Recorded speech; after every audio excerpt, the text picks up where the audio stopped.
करणाऱ्याला 10-20 वर्षापूर्वी मूर्खात काढत होते. चांगलं शिकलेलं इंजिनियर डॉक्टर मुलं मंदिरकडे जाण्यासाठी खूप लाजत होता. डॉक्टर इंजिनियर झाला 10 वर्षापूर्वी कपाळावर काही लावत नव्हतं. एखादा साधं शिक्षक झाले तरी सुद्धा तो कसा वागावा म्हणजे मला धर्मच नाही असं वागावं.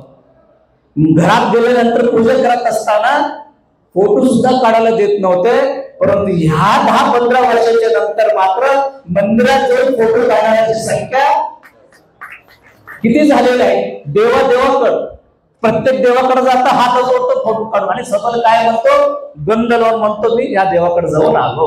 आज एवढ्या भावना वाढले, एवढे श्रद्धा वाढले, परंतु मनामध्ये आजही काही शंका असेल, सर्व शंका बाजूला काढा आणि एक विचारांना पुढे निघा. तो एकच विचार आहे, तो हिंदू एकच विचार आहे.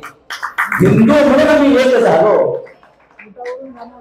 आज आम्ही हिंदू म्हणून एक झालो तर होतो काय, तर हे जे की आपली देशावर चालणार जे की ग्लानी आहे, देशावर येणार जे की संकट आहे तो अजिबात येणारा नाही. सध्या लोक शर्टवर जाणं बनून फोटो काढायला सुरुवात करतात.